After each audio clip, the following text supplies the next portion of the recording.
Ok, alors du coup, je vais vous analyser par-dessus. Faut savoir que ce que j'ai fait, c'est que j'ai monté 2 heures de rush, donc mes 2 premières heures où j'ai joué à Splinterland sur mon rush. J'ai monté, j'ai cut un peu tout ça pour que ce soit un peu plus dynamique, que ce soit plus rapide et que vous puissiez comprendre ce qui se passe. Et je vais pouvoir vous analyser un petit peu ce que je fais, pourquoi est-ce que je décide de prendre telle carte, etc.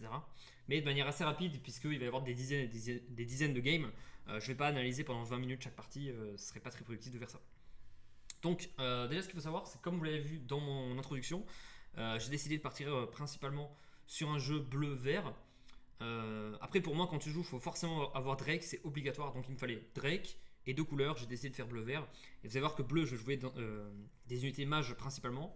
Et quand on va jouer vert, je vais essayer de jouer range. Donc là, vous voyez, au début du rush, j'étais à 3000, je suis déjà à 3150. Et donc, vous voyez, en fait, je peux soit jouer vers le héros range légendaire, soit le héros vert low cost. Donc là, je décide par exemple de jouer le vert légendaire. Il y a d'autres compositions que je ne jouais pas du tout, que je me suis rendu compte à travers mon rush qui étaient beaucoup plus fortes. Donc je sais que pour mon prochain rush, je vais être beaucoup plus chaud. En tout cas, je suis bien content, je ne vous spoil pas le résultat, je vais juste vous analyser les matchs en temps réel. Mais là, vous voyez par exemple, il y a une compo blanche en face sneak et il passe derrière en fait. Ça, je trouve ça assez stylé. Donc, vous allez voir que je vais perdre quelques matchs quand même. Hein. Bon, le principe d'un rush, c'est que tu peux perdre quand même, sinon c'est que tu triches. Ah, voilà, 18 de mana. On voit que je joue le héros, ce que je vous ai dit, le héros low cost. Et je joue contre Lama hyper carry. Donc là, malheureusement pour moi, j'ai trop investi dans la tankiness, du coup, c'est compliqué. Hop. Et là, du coup, j'ai dû livre le match. Il avait une très belle compo pour counter la mienne. Donc là, 12 de mana, je décide de jouer une compo full match. Vous voyez que j'ai coûté 12 et je fais du 11 de dégâts par tour, ce qui est quand même énorme. Enfin, 14 avec le poulet. Donc voilà, ça va passer easy. Hop.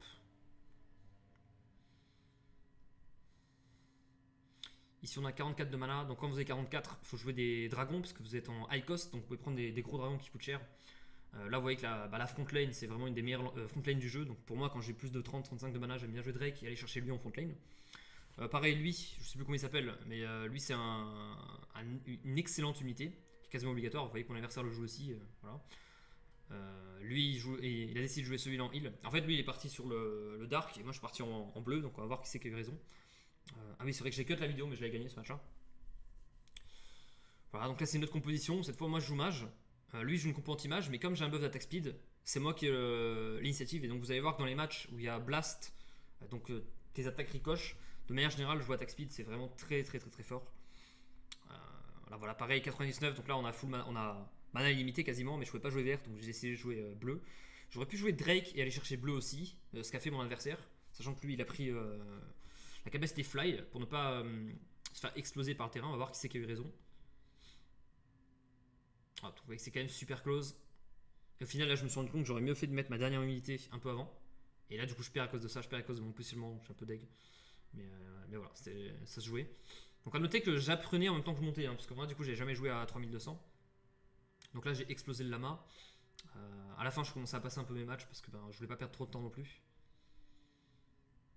Hop, donc là, vous voyez que j'ai pris un mage avec Affliction, ce qui fait qu'il peut pas se heal son cube par exemple.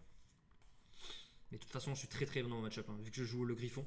Griffon est vraiment super stylé, vu que vous gagnez de l'armure sur toutes vos unités. Je vous conseille vraiment de le jouer, vous voyez celui-là. Il va être joué très, très souvent dans la plupart des compositions. Donc là, je décide de jouer full range. Et vous avez vu que l'arbre qui se heal, je l'ai mis en deuxième position. Et le fly en dernière, donc ça me fait gagner encore une fois. Et là, je me rendais compte que je commençais à gagner quand même pas mal. Sachant que plus tu gagnes quand tu fais une chain win sur Splinterland, et bien vous commencez à gagner 30, 40, 50 par win. Et donc je suis assez content d'avoir accumulé autant de victoires. Hop, 21, donc je décide de jouer un petit mage. Et là j'ai joué le Shark en deuxième position, que j'ai pas trop l'habitude de jouer, mais je trouvais que c'était assez sympa d'avoir une bonne unité qui allait chercher les unités. Et je sais pas si vous avez vu que le tank en face il a fait que d'esquiver mes coups. Donc ça j'ai pas la preuve, mais j'ai l'impression qu'il y a une capacité qui est mal mise dans le jeu et qui donne de l'esquive alors qu'elle n'est pas censée le faire. Typiquement, il y a des unités, des fois, moi ça m'est déjà arrivé, de miss 7 fois d'affilée une unité. Alors que mathématiquement parlant, quand tu loupes une unité 7 fois d'affilée, il faut qu'il ait au moins 80% de chance d'esquive pour que ça puisse arriver. Et pourtant, l'unité en théorie elle a 0 et elle dodge toutes les attaques. Donc je me suis rendu compte qu'il y avait d'autres. Je dirais pas bugs, mais. Ouais, non, si c'est des bugs. Il y a des petits bugs abuses qu'il faut connaître. Donc voilà, là vous voyez que je suis monté à 3300 déjà. Millions de mon rush. Et quand j'avais pas le choix. Ah oui, il faut savoir aussi